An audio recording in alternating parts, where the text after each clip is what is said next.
Hello, welcome to Quinsey Art. I'm Tracy Quinsey.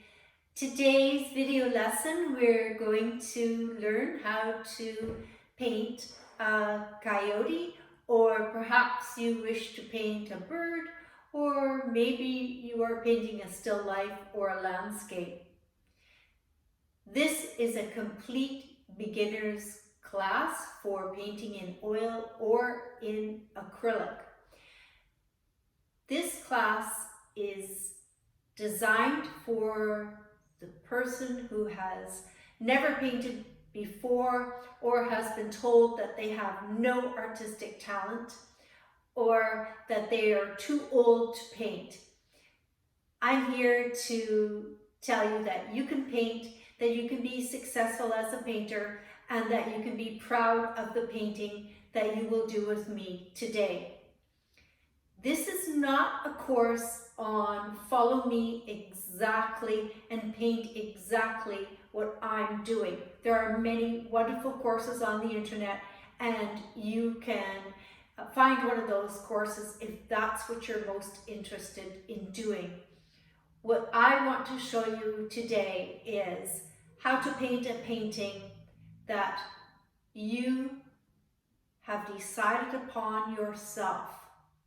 For example, perhaps you want to paint a bird, or maybe you want to paint a deer or a dog, maybe a landscape, maybe a still life, etc. This course is designed for you because I want to teach you strategies for painting a painting that you can take these strategies and you can use them every single time you paint something, because it is the same strategies, it is the same technique that we're going to use. So this is very much a course for the complete beginner on how to paint.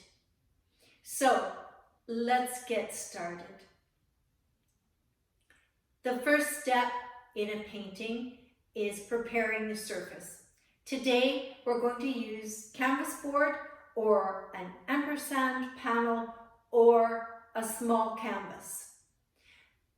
We take our canvas board and we apply some gesso to it. You can Google that on the internet to get all the information you ever wanted to know about gessoing a canvas. But basically, the steps are the same. You have some gesso, you have some good quality gesso, because this is really, really important. At your local art supply store, ask for a good quality gesso and they will show you one. Pour this onto your panel. Make sure it is flat, it is on top of plastic or some other surface that you can drip gesso onto, because it is very messy, it's very liquidy, so just be mindful of that. You can do this in your brand new studio if you have one, or you can do it on the kitchen table. So you have a brush. This brush is not an expensive brush, it doesn't have to be, it's designated just for gesso. I only use this brush when I'm gessoing, and I keep my brushes separate. So I will pour some of my gesso onto my surface, which is a very small 8x8 canvas board. It's a beautiful surface to work with. So I will pour a small amount on, and I want to make sure that I brush in one direction. So I brush down, trying to keep this as smooth a stroke as possible. I am covering my entire canvas, and you can go over it because gesso doesn't dry super fast, but it does dry fairly quickly. And make sure that the whole surface now is covered and yes, it's very smooth. Now, set it aside on a flat surface, of course, to dry. The next day, come back on your flat surface, more gesso, and this time you're going to brush in the opposite direction. So yesterday you came in and you painted this way. Today you're going to paint this way. Again, you're going to cover the entire surface and you're going to make it as smooth as you possibly can, keeping your brush strokes as smooth as you can and smoothing it all the gesso out on your canvas. Once you've done that, set it aside to dry. The next day when you come back into your studio or your kitchen, the acrylic painters, you are now ready to sand the surface. Oil painters, you usually need to put another coat of gesso on your surface. So let's move on to sanding. For sanding, we're going to use a very fine grit sandpaper that's normally used as a finishing sandpaper. So mine is about a 400. Take your sandpaper and go outside to sand because there will be dust and you don't want to be breathing in this dust. So if you have a mask, wear a mask, but just be very careful. Take your sandpaper and in a small circular motion, just go around on the surface very lightly. In a circular motion, very lightly, all around the surface.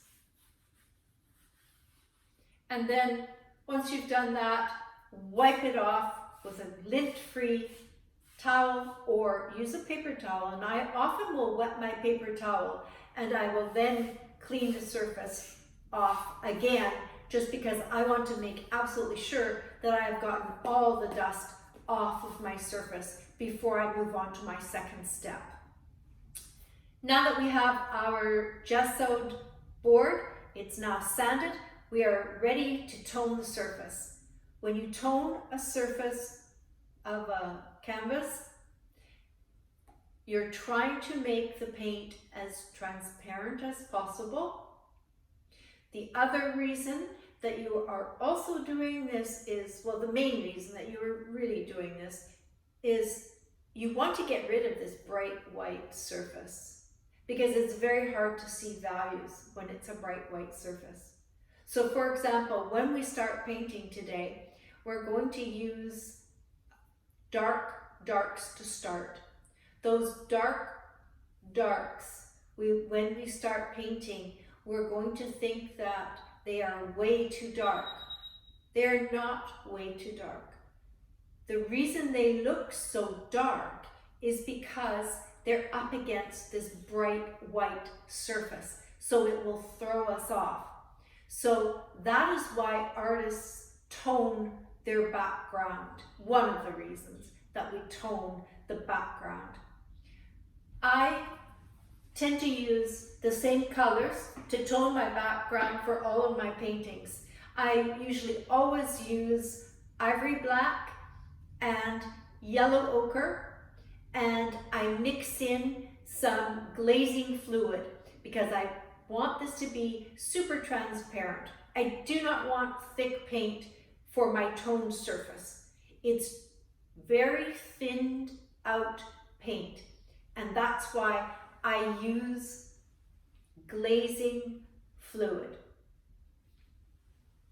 So I want to demonstrate this for everyone, for all of you beginners, because you won't understand what I'm talking about unless you have the chance to watch me do this. So have a look here. We have a paper palette that I've already put ivory black on, and I've also put yellow ochre on. So I have a cup here that has the glazing fluid in it. I'm ready to go. All I'm going to do is I'm going to pick up a little bit of yellow ochre and I'm going to put it on my canvas. I'm going to pick up a small amount, a very small amount of ivory black and put that on my surface. If I need a little more, I can put a little more on.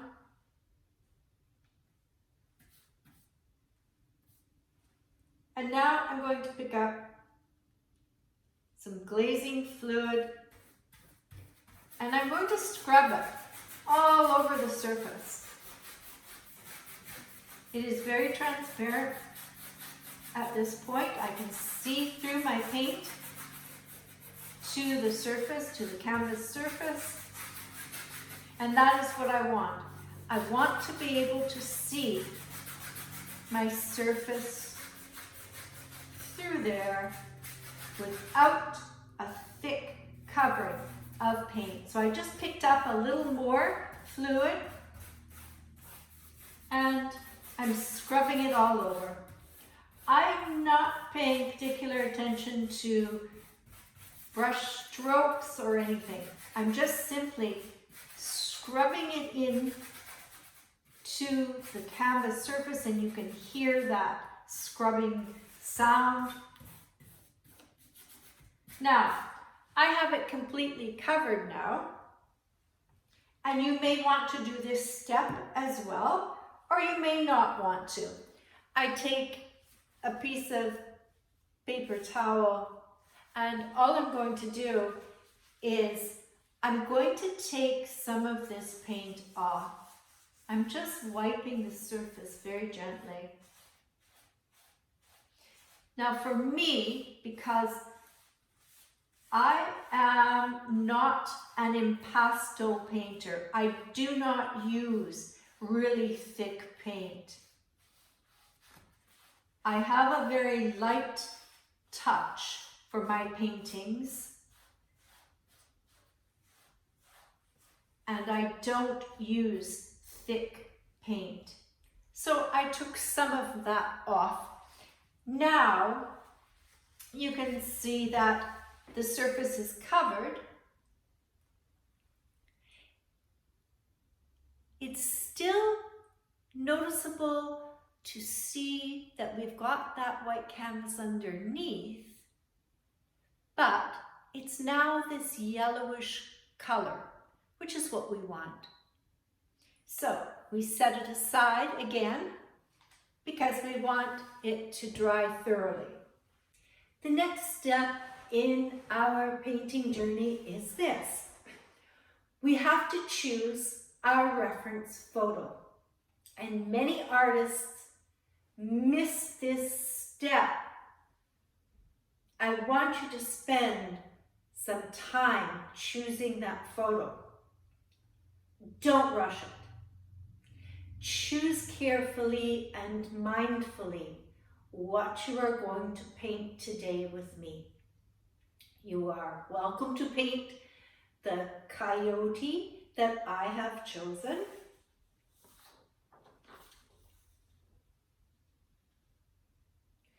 But you don't need to. You can choose your own photo. So there are many sites out there to choose a photo from.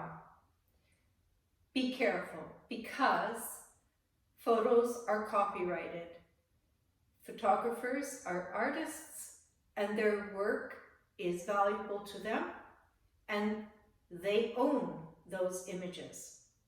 So be careful about what you choose from the internet. Make sure it's something that you are allowed to use. For example, on Unsplash, you are allowed to use those photos.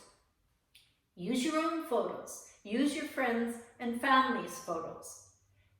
There are other sites that have a minimal cost. For example, wildlife reference photos for artists. That is a site that charges $5 per photo. Very reasonable. There's lots of other sites. Today's photo that I chose for you is from iStock, and I paid $13 for it, and I am allowed to use it in very many ways, but also as a teaching tool for all of you.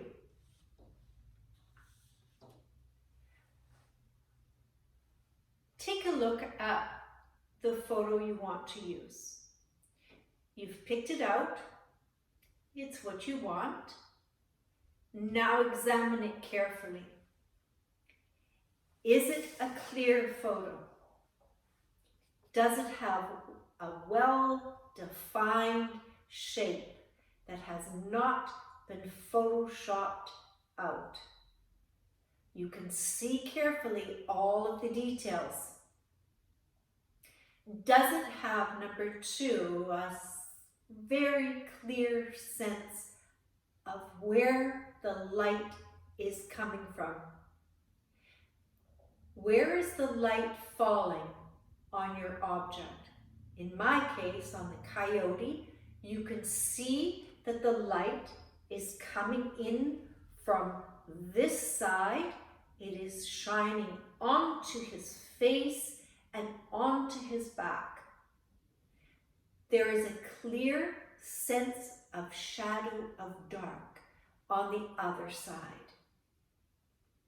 You can tell that this coyote is outside and it's a bright day. It's a sunny day. This is what you want for your reference photo. I have also cropped this photo to take out information that I don't want to paint. I don't want to paint his legs and his body. I wanted to do a portrait, so I cropped it out the way I wanted to. Take that extra step, crop your photo, take out the information you don't need. For beginners, this is really important. Watch out for your backgrounds because you don't want a very detailed, complicated background. Get rid of it. Simply have a colored background. No information. If you are doing a still life, choose one object. Perhaps it's just an apple that you want to paint, and put it on a table, photograph it, and paint it. Make sure that it's well lit. Take it outside to photograph, where you can tell where the light is coming from, where the shadow is falling underneath, which side is the light side, which side is the dark side. If you are doing a landscape that is a little more complicated, try to also minimize the information because you will want to have a sky, some mountains, and something in the foreground for depth. So perhaps there might be grass and a tree, for example. Keep it very simple. The less information, the better for a beginner.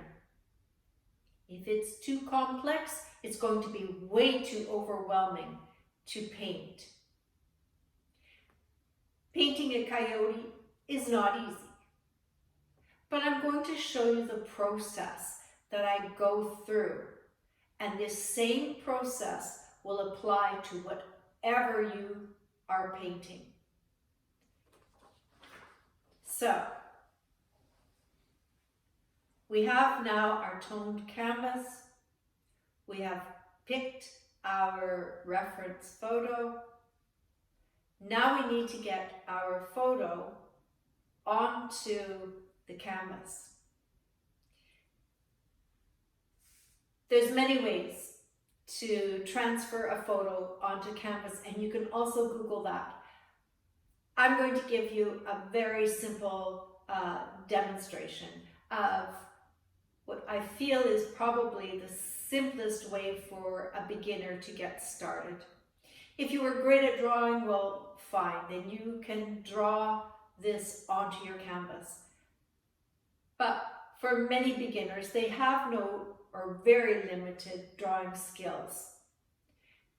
Here's one simple way to get started. You've printed off your photo off of your computer, or you've gone to your local photo shop and you've gotten it printed as a photo.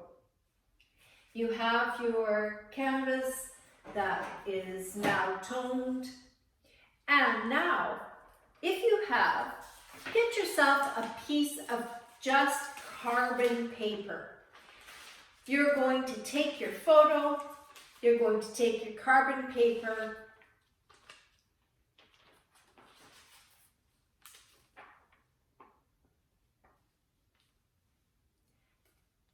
and you're simply going to tape it all with painter's tape to make sure it's nice and secure on your canvas board.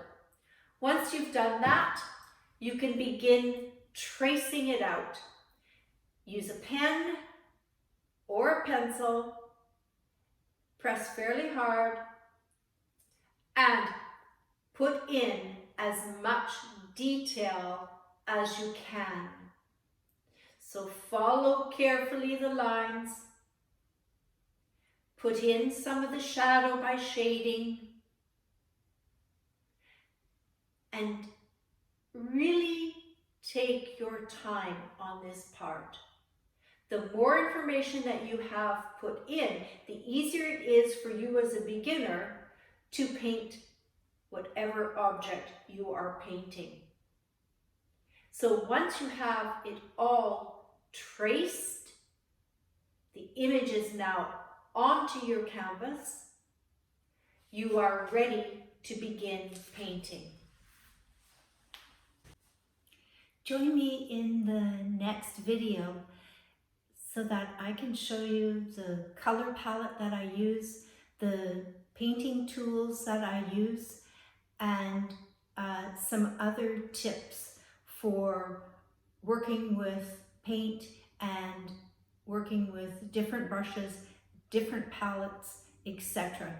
So that is a great step to take before you look at video number 3, which starts the whole painting process. So please have a quick look at the next video on materials.